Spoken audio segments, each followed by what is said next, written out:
Hudson. Sir. Bring some champagne to the drawing room when I ring. I think a bottle of the Crook. Very good, sir. Well, Angus, my boy. I'm sure you have a very good idea what I want to talk to you about. Yes, I have a faint inkling. Well, shall we have some brandy? Thank you, sir. That would be most pleasant. Coffee, darling? No, thank you, Mother. Don't be so restless. Oh, what's taking so long? They can't be discussing his prospects. All England knows Angus owns half Scotland. I remember when your father was asking for me. Oh, Mother, please. Oh, go on, Belle, ring. What for? Oh, that's how we know, stupid. That's the sign. From heaven? Oh, for Mr. Hudson to take out the champagne for the engagement. Anybody would think it was you's betrothed to the young Scottish laird. Aren't you excited? I must admit to it enlivening an otherwise routine week. He's lovely, isn't he? Lovely. Very suitable. Though I never thought it'd be an Angus somehow. Be an Angus, what? His name. See, I always thought she'd marry a Michael or a William. Yeah, or a Peregrine or an Arbuthnot. Oh, you've got no romance in you haven't.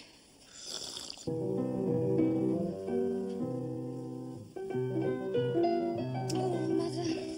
Oh, dearest, don't be nervous. Your father will handle it all beautifully. I don't think I can go through with it. What's the matter, darling? You know Angus so well and you like him so much. That's just the trouble. I like him, but I don't love him. Do you really mean that? Yes, I think I do. Well, then, you'd better think about it very seriously. What sort of person would you marry, Alfred? Let's see, wouldn't be your colouring for a start. They'd be, fair. Fair? And Christian. Well, that gives you a lot to choose from. And I'd have a certain notoriety. What? Do you mean wicked? Aye, wicked. Would you marry a wicked person? Definitely. Soapsuds happy anyway. What? Now that Miss Elizabeth's chosen a Scotsman. Aren't you, Mr. Hudson? I must admit to a certain satisfaction. Like the cat's got at the cream. Sir, it must be clear to you from my frequent visits to your house that I've designs, honourable intentions on your daughter. In short, I'm asking you for a hand the new. I didn't know you could speak Welsh. Well, Angus, I think that's covered all the details. All that's left for me now is to offer you my warmest congratulations and welcome you into the family. Thank you very much, sir. Well, let's have another drink. And I'll break the happy news to the ladies. Give me these. That's it. And you, Sir Rose, keep calm. Well, it's not every day that something like this happens, Mr. Hudson. Thank heavens for that, but there's no knowing with the capriciousness of modern young girls nowadays. Here. Was he getting at me? Oh, I don't know. Mr. Hudson speaks in riddles like the Sphinx. Hudson, Yes. you can take that back. It won't be needed. Elizabeth, I'm very sorry, Angus, dear, but I can't marry you. you can't mean that. I'm sorry, but I've changed my mind. What is this? What's happened? Papa, please try to understand.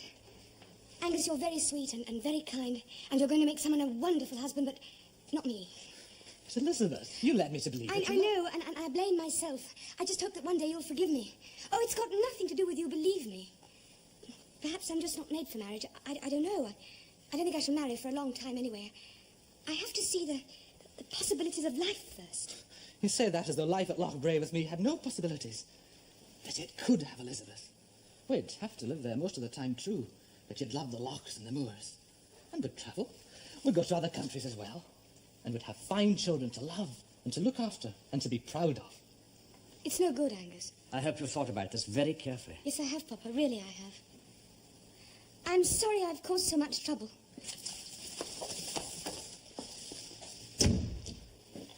Maybe she'll change her mind again with time. Well, knowing Elizabeth as I do, when she's made up her mind to do something, there's precious little one can do to change it. Believe me, Angus, you have my sympathy and my affection. Thank you, sir. I value it.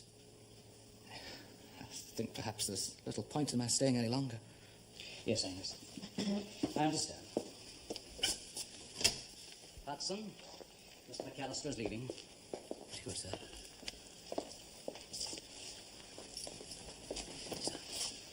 Well, goodbye, my boy. I'm sorry. Yes, well, goodbye, sir. Come in.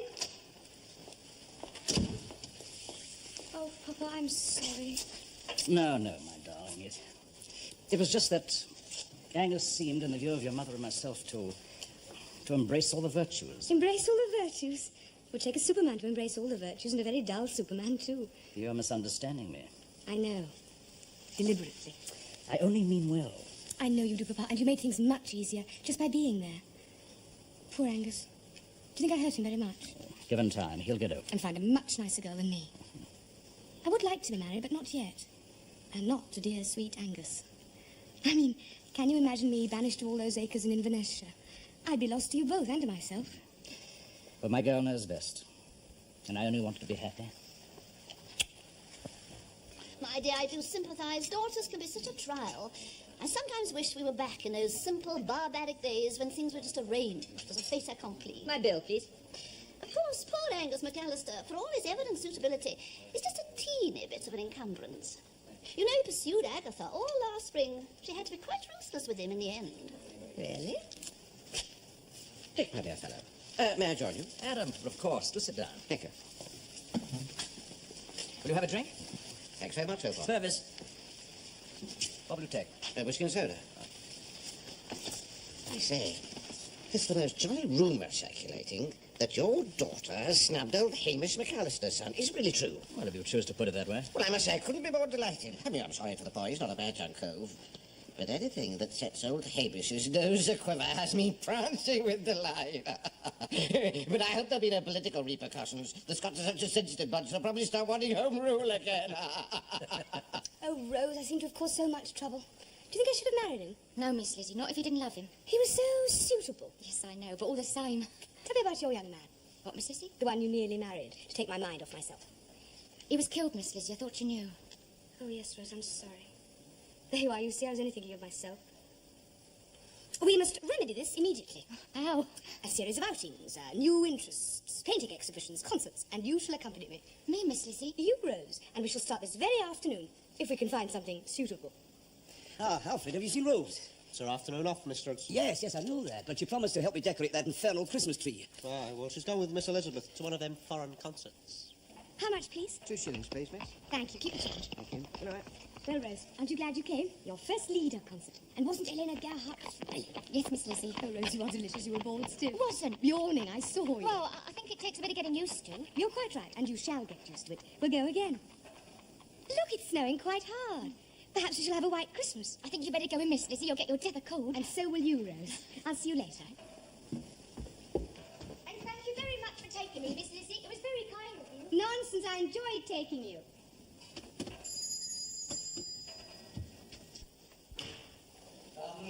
Thank you, Hudson. It's snowing. When are you going to decorate the tree?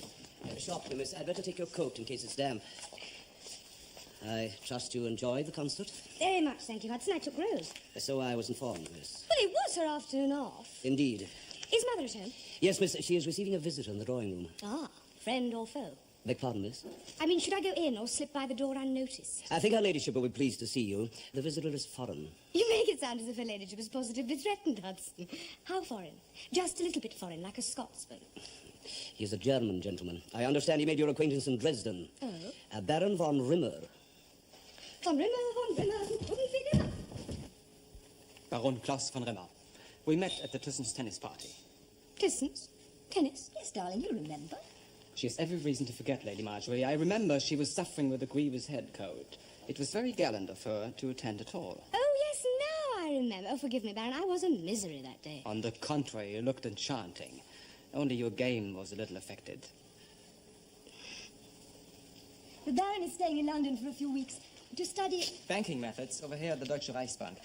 I hope you'll forgive my presumption in calling on you. It's no presumption, Baron. We're delighted to receive you. Aren't we, Elizabeth? We should be more than delighted, Mother dear. We should be deeply honoured. But of all the people the Baron must know in London, he should have singled us out. We scarcely exchanged more than 6 words at the Thysson's tennis party. Elizabeth! Oh, no, please. First, let me say I have very few friends in London.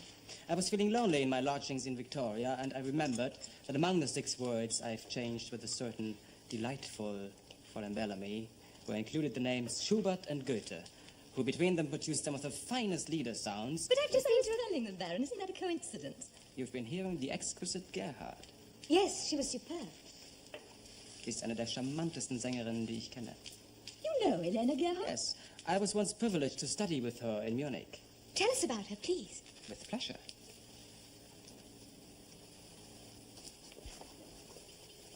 Did you make much of it then? What's that, Mr. Hudson? The concert, of course. Oh, it was lovely. When you got used to it. I hope you weren't fooled into thinking it was the cat's whiskers and musical entertainment. No, I've got a mind of my own. And I hope it stays your own, Rose. There are dangers being made to a headstrong young lady like Miss Elizabeth. Oh, what's she done to upset you, Mr. Hudson? Nothing in particular. I'm referring more to the matter of respect. It has to work both ways. Oh, I know that. Oh, very well, packing young mistresses off to foreign parts to advance their education, but it's not altogether a good thing, in my opinion. They get taken advantage of. Oh, in what way? Oh, heads filled up with foolish ideas, manners forgotten, loyalties questioned. And don't think it's not calculated by the foreign teachers. There's a special name for it. Well?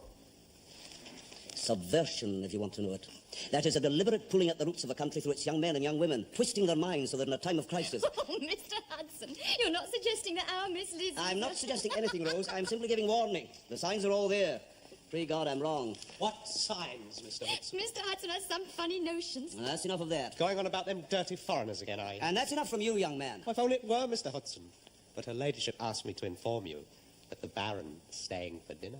No sooner had I returned from Dresden, they went to work on me, preparing me for the season. Do you know about the season? Oh, yes, of course, I've seen it. Really, darling? It's true. When I was aching to talk about music and philosophy and the people I'd met, they had me walking and dancing and bobbing up and down like one of Professor Pavlov's dogs. That's a terrible exaggeration. We simply asked you shouldn't enter the room like a battering ram.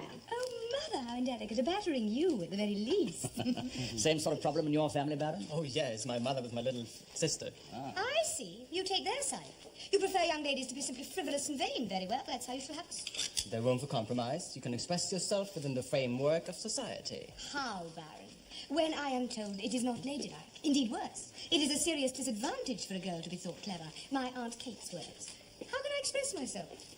I'm the educated daughter of a politician, and I'm expected to discuss the weather. No politics. You see, Baron, because of my husband's position, there is a real danger that Elizabeth could be taken advantage of. Oh, yes, I see. What my dear mother really means is that she's afraid I might misbehave and cause a scandalare. But I'd never compromise my papa. I love him far too much. Well, you're getting a glimpse into our society, Baron. How does it compare with yours in Germany? Most favorable, sir, in spite of Elizabeth's protest. But then I'm much in love with England. Why? Why? Yes, you've seen very little of it. Oh, it's not the quantity, it's the quality of life which charms me. And I must declare an interest. I have a cousin by marriage who was related to Queen Victoria. More than we can boast of. But I'm very much concerned for England now that these intrepid liberals have taken power. Why do you use that word, intrepid? Because they wish to disarm. Don't write us off too soon. There's still the election to come. In Germany, Mr. Balfour is much admired. Even though he sees Germany as a potential enemy and has taken measures to strengthen our defences. All countries have a right to protect their own shores. And the more everyone is protected, the less possibility of war. I'm sure your father would agree with me. You would spend money on arms, which might more profitably help the poor and uneducated. It's the poor and uneducated who first need our protection. I'm sure we'd all agree with that. But the conversation is becoming much too serious. Can't we think of a more diverting topic? Tell us about your lodgings, Baron. Did you say they were in Victoria? Yes, they are. After your terrifying experiences in Victoria, I only hope this is free of bedbugs. I have no such fears. Now then, I take it you have no valet. That is so. My uncle was anxious I should make this trip virtually incognito, and I should have no special favors. He is the director of the bank I'm studying at. What will he say now I've found myself such a delightful home? Well, but you must be looked after. You should be valeted by Alfred here for the duration of your stay. That would seem admirable. You're very kind. Thank you. Mother dear, how impulsive you are. Whatever will the gossip say? Don't be idiotic. Alfred. Alfred. Yes, Baron. King Alfred, who burnt the cakes. So I'm told, Baron, but it's my duty usually to hand them around.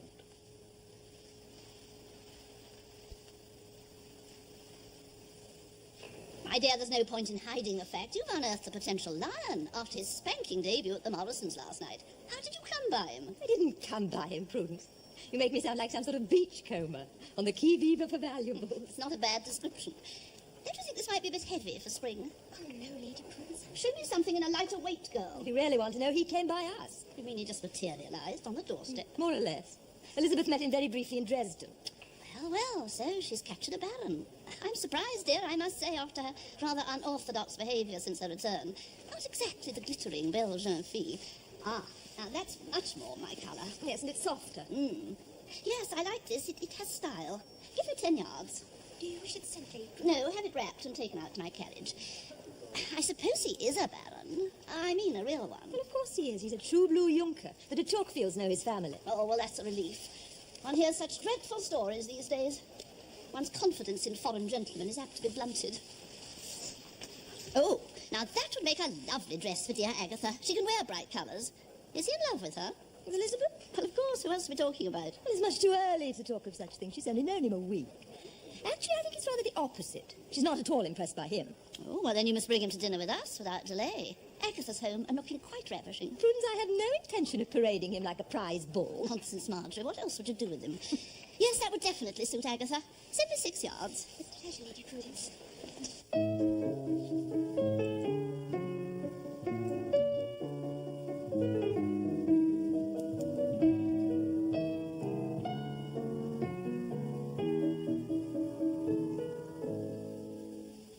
Bravo, bravo. Warum spielst du immer deutsche Musik? In England gibt's fabelhafte Komponisten. Zum Beispiel? Elgar. Ja, vielleicht. Vielleicht? Now, here is a tune. Listen. tune. Listen.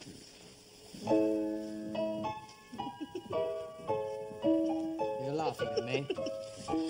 All the time you make fun of me. Why? It's my protection against you. You need protection. Like the poor and uneducated.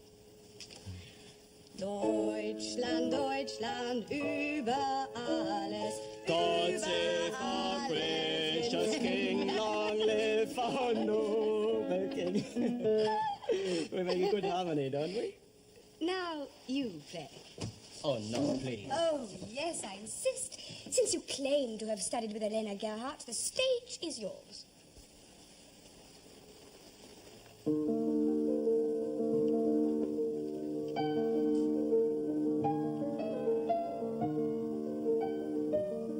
You sing.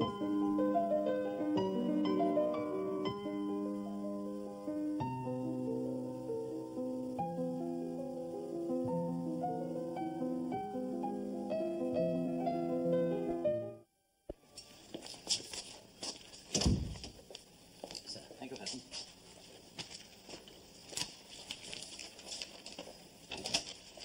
Good morning, Lady Marjorie. Oh, good morning, Klaus, dear. Did you sleep well? To borrow an English expression, like a top, Lady Marjorie. Good. Good morning, sir. Morning, Baron.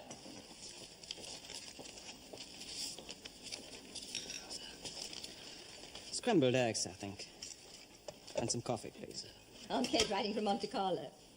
She says she's all right, but the place is infested with Frenchmen. Well, that's not surprising, is it? No. Good news, I hope, in the world. I beg your pardon? The newspaper. Oh, yes. What are your plans for today, Klaus? Oh, Elizabeth has promised to take me to the Houses of Parliament. Oh, that'll be nice. Have you chosen an interesting day? Not at all, I'm afraid. Most of it will be taken up by some minor fishing squabble. A naval matter? Are you particularly interested in naval matters? Oh, see, he's in our family. I thought it was banking. Both. One uncle is a banker, another an admiral. Christmas card from that fearful Lady Mackwood. Funny how she's always the first. Will you be at the house today, sir? I shall be later, but this morning I have a meeting. Committee of Imperial Defense? It's not a secret, is it? Elizabeth told me. What did I tell you? Morning, Mother dear. Morning, darling. Morning, Papa. Morning, darling.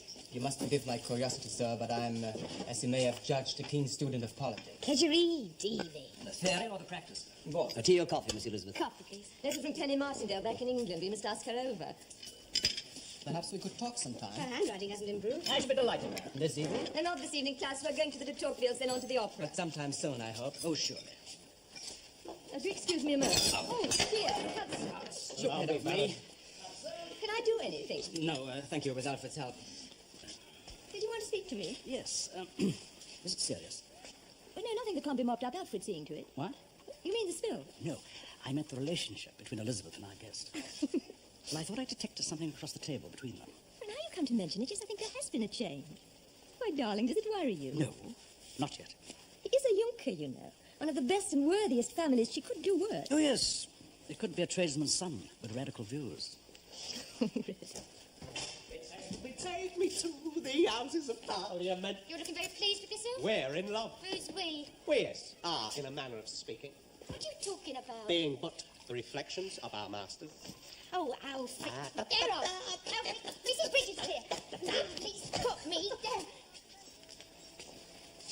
What's the matter, Mr. Hudson?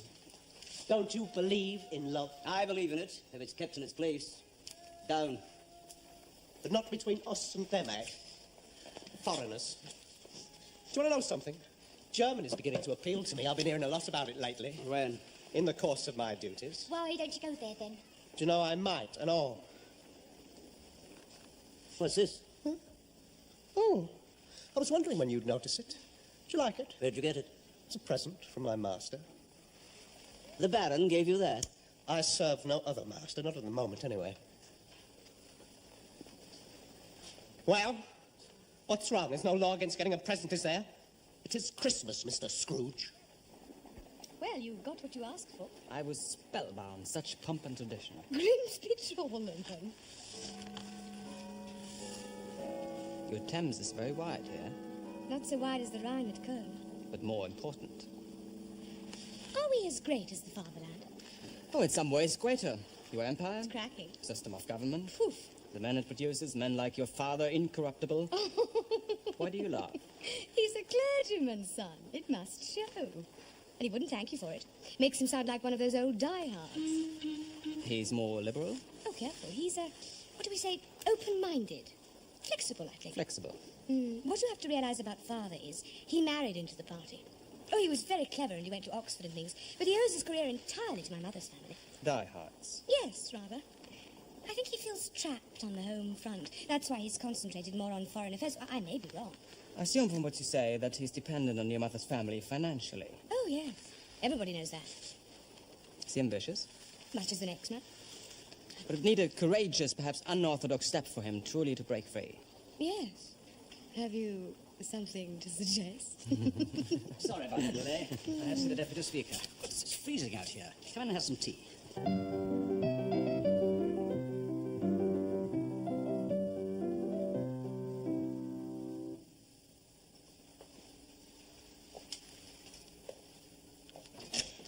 There you are, Baron. Good evening, sir. I was just admiring your chandelier. Oh, really? Nothing very remarkable about it. Are you sure? Reminds me of one I once saw in Florence. Very beautiful and very valuable.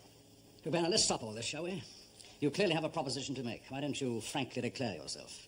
And then I can call off the hounds who are, at this very moment, making an exhaustive study of your background. Nothing would give me greater pleasure. My business card. I see. Well, I was never very convinced by your banking story. So they're employing young barons to do their sales talk these days. I thought you might have known that. Come on, Rose, tell me the symptoms. Oh, you asking me, Miss Lizzie? Yes, you read Hilda's Home Companions, isn't that what they're always concerned with? Oh, I think it's a bit different in there. Well, why should it be? It's the same for all of us. We all get the same pains. You got a pain, Miss Lizzie? Yes, Rose. Whereabouts? All over, and it's rather delicious. But the funny thing is, I don't like him very much. You don't like him? No. Can you believe that? I love him, I think. But I don't like him. Oh, Rose, isn't it marvellous? Aren't you happy for me? Yes, Miss Lizzie. I'm happy. But someone isn't. Who? Well, it's nothing like that, and I know I shouldn't have said anything really, but it's Mr. Hudson. Hudson? Yeah, well, it's nothing against the Baron personally. It's just a general dislike he has of foreigners, and he will keep going on about it. He's heard that there are thousands of Germans already in this country on the south coast, working as waiters and hairdressers. But they are all really trained soldiers, and if there ever should be an invasion, they'll all rise up and slaughter us in our beds.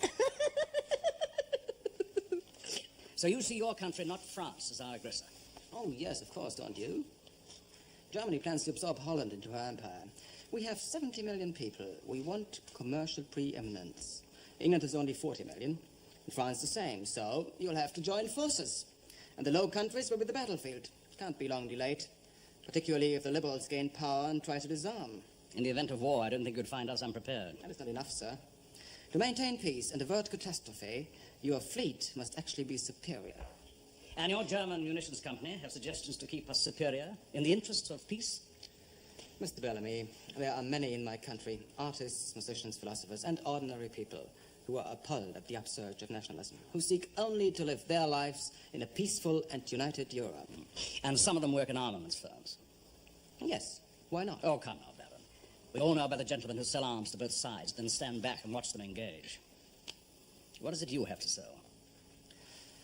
It's a new form of naval gun mounting for His Majesty's battleships. These are some preliminary details and costs. You'll see as you study it, it's far superior to anything that Vickers have to offer at the present time. Well, naturally, of course. Otherwise you wouldn't be here. Any deal of this sort would give you access to many of our naval secrets. Most of your secrets are known to us already, I'm told. As I continually emphasize, we seek only... Tell me, why didn't you approach our government from the proper channel? I'm sorry, sir. You are a former Under-Secretary of State for the Admiralty and a member of the Committee of Imperial Defense. Are you not a proper channel? I was referring to your befriending of my daughter in Dresden, your subsequent maneuverings into my household.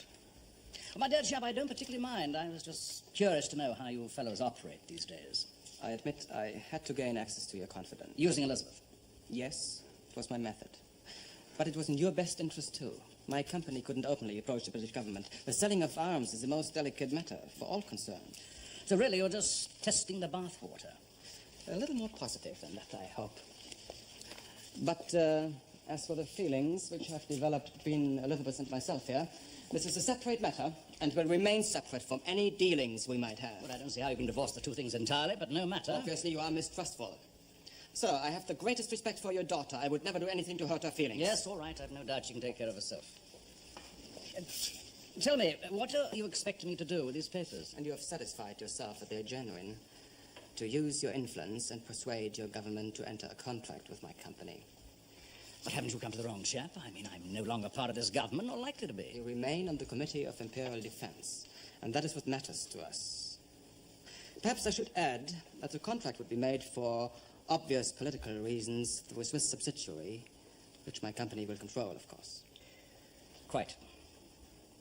Well, Baron, I'll look through these papers, and if I see fit... And it goes without saying, should you be interested in a substantial shareholding in this Swiss company, I mean you personally, it can be arranged. I see, yes. Such financial interlockings between our two countries can only enhance the prospects of peace. Indeed. However, there's plenty of time to discuss this side of things. You'll see the sign is... Oh, sorry. Am I interrupted? Mein Schatz, du siehst entzückend aus, wirklich ganz bezaubernd. Danke vielmals, Herr Baron. Thank you, Purvis. Thank you, sir. You read the documents? Rather. What do you think? Are they bona fide? Oh, absolutely. And the price? Very fair. So, under normal circumstances, we might have bought. Why not by now? Oh, my dear lad. It's obvious what's behind it. We're trying to set up an intelligence organization right now, very midst. Well, don't you agree? I can't deny it's possible. Thank you. But you've got to consider the types you're dealing with. These armaments creatures. They're above nationalistic considerations. I mean, just look at their pedigrees as individuals. Half the nations of Europe in their plan. They're in it purely and simply for the loot. What about their agents, men like von Rimmer? The dedicated Anglophiles? They're the interesting specimens. Say, is it true what I hear about this fellow and your daughter? Oh, never mind that. Oh, no, I'm sorry. Well, let's just think for a minute. Military speaking, they're something to offer. And it's politically sound vis-à-vis the election of the Liberals. Yes, we could whip up a scare about Tirpitz's ever-growing fleet. Exactly. And on the personal front, I take it you've been offered a hefty bribe. Well, haven't you? Shares in a Swiss bank. Standard procedure. Is it? Of course. Well, I forgot you're new to this game. Yes, so, personally, we'd start again. We? Well, count me in, wouldn't you? I tell you ho, and off the beach, and away we go. Couple of shifty profiteers. Will you never be persuaded? I can't forget my humble and pious origins. I know, Dick. And that's your epitaph. Meantime, what do we do about the Baron? We can't make a move against him until we've actually agreed to be corrupted. Well, yes. Well, these people usually have a few incriminating documents they want us to sign. We better wait for them, I suppose. We'll need a witness. Well, that's easy enough. I think the best thing is to rig up a meeting. Say, dinner at your house next week? He plans to leave next Tuesday. Monday, then. Sort of fond farewell.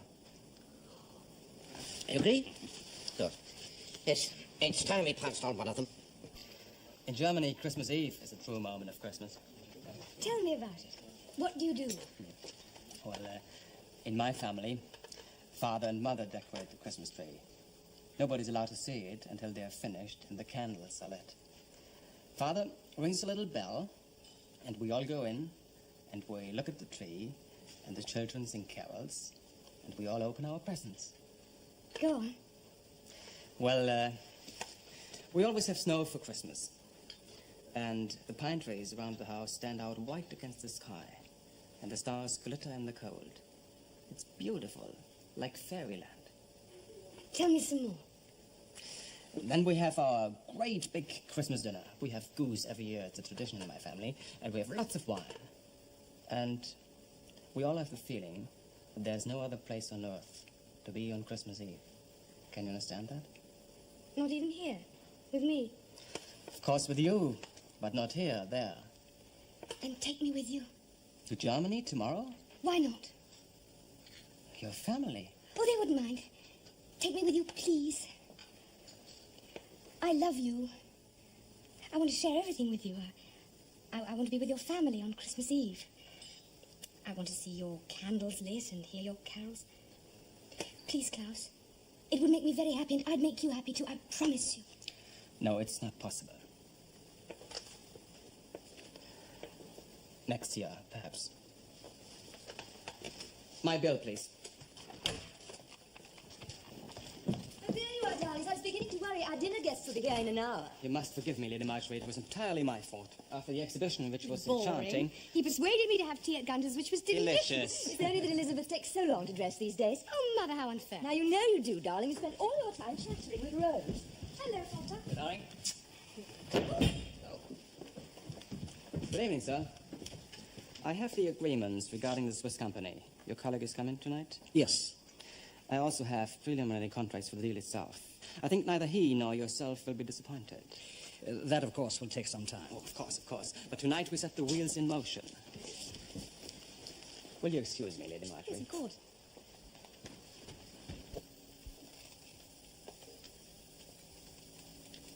The bath's ready, Baron. Thank you, Alfred.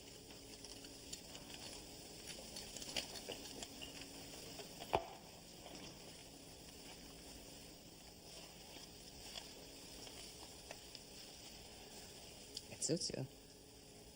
Thank you, Baron. You've been using this? Yes? Yes, yes. You stupid boy! A little touch, I don't care for myself. You can take what you want. But what about the family? What will Elizabeth, her father, her mother say if you serve them at dinner and you stink? Stink! Sorry, So you should be. I'm not worthy. No, you're not worthy. However, on your feet.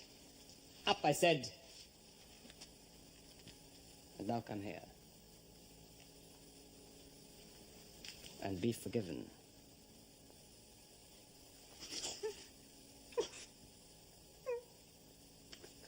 Miss Elizabeth, you're laying on that frock I put out for you. You'll spoil it. I don't care. He's leaving, and I want to go with him. Oh, he'll be coming back. I don't see why he should, since he doesn't love me. Of course he loves you. Whatever makes you say such a thing? Oh, I don't know. Run me a bath. You haven't got time. Besides, the Baron's taken all the hot water. The Baron. Then I shall go and step into it with him. Miss Elizabeth, how can you even imagine it? Oh, don't be so shocked, Rose. We're living in modern times.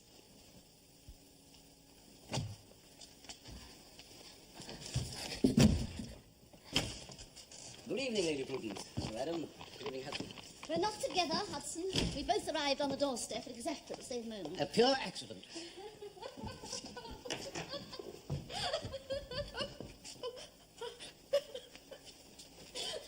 Delightful vision of a lady in distress. Madhouse.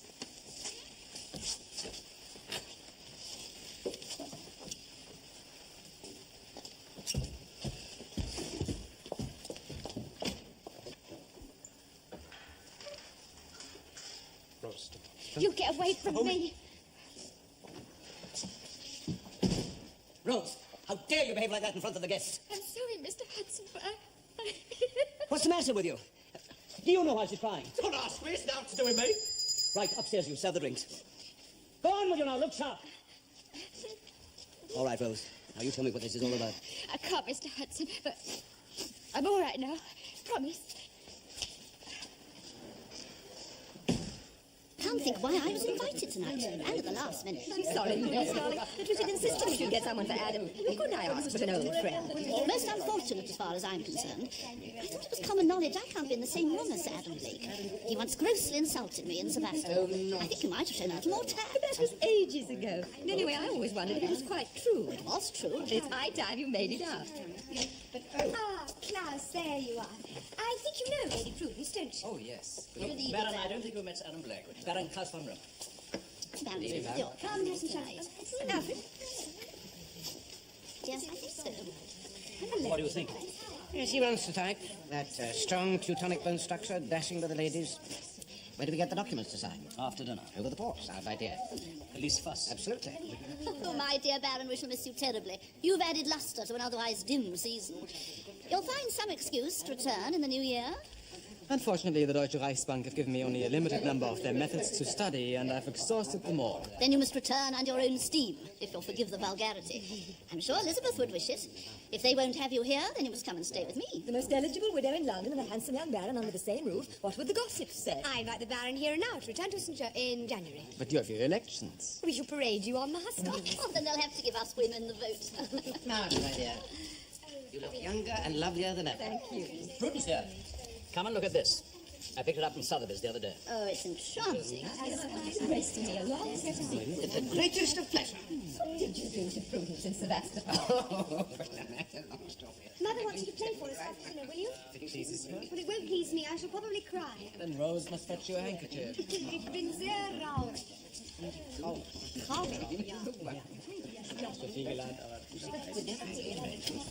Hudson, could I have a word with you, please? Please, Mr. Hudson. See, I can't hold it in no longer. Hold yourself together, Karen. No, that's not good. You see it? No, she can never.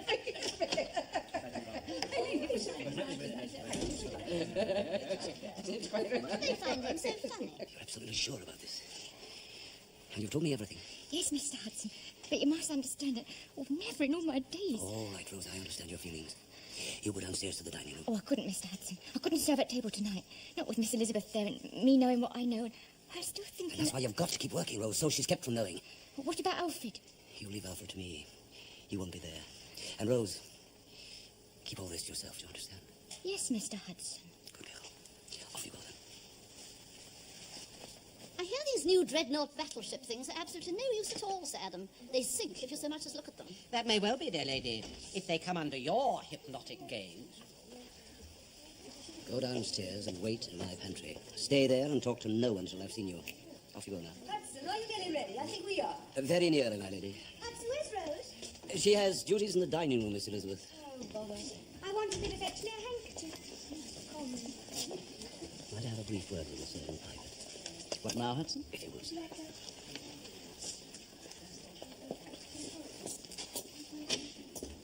It is possible, of course, sir, that the girl was mistaken. No, Rose would never speak on such a matter unless you're certain. That was my opinion, too, sir. I take it the gentleman will not be staying for dinner. On the contrary, Hudson, it's a matter of vital government importance that the Baron remain in this house for the next 2 hours at least. I have a detective inspector arriving at Scotland Yard at 10 o'clock. He'll ring at the back door. See that he's attended to until I specifically call for him. I understand, sir. And Hudson, I rely on your absolute discretion and ask you to deal with Alfred. I will, sir. In the meantime, will you ring the gong for dinner? Certainly, sir. What did Hudson want? Oh, nothing. Just some domestic problem. Why didn't he come to me? I really couldn't say. Then I shall ask him. No, Marjorie, you won't. Not on this occasion. I insist. And I said no, Marjorie. Be ruled by me just once in a while. I'll explain it all later. Is it your intention that we should continue our vendetta to our graves, Sir Adam? What vendetta, dear lady? I was not aware You know of perfectly well to what I'm referring. An incident in Sebastopol some years ago when you wounded me deeply. Were we deep-sea fishing? What? The only woman I ever remember wounding deeply was a lady I once went deep-sea fishing with. I got her by accident with a harpoon. If I was a gentleman, I would have demanded satisfaction. And as a gentleman, madam, I should have been forced to give it to you. Oh, you're as incorrigible as ever. That goes without saying. Incorrigibles ripen with age, like most other fruits. Excuse me. I have to make an urgent telephone call. Will you please excuse me? Of course. Did I tell you dear Agatha's been invited to Beaver for the weekend? Oh, good, that's nice. Yes. How boring for her. Shall we have dinner? It's no good, Mr. Hudson. I can't go through with it. Oh, here they come. How delightful always to enter the Bellamy dining room. Such a feeling of happy anticipation. And happy return. Take them up. Where's that lugubrious footman of yours, Marjorie? The one who always makes me laugh. Yes, Hudson, where is Alfred? He's indisposed, my lady. Will you be waiting for the Baron before commencing, sir? Certainly, Hudson, of course. So, we're to have a German Baron for dinner. I hope he tastes as good as he looks. Well, I'm sure he'll be more to my taste than some of your dreadful jokes, Adam. Well, so that we don't all starve to death, I'll go and look for him, shall I? Will you excuse me? Sweet child. One can't help observing how very much in love she seems to be.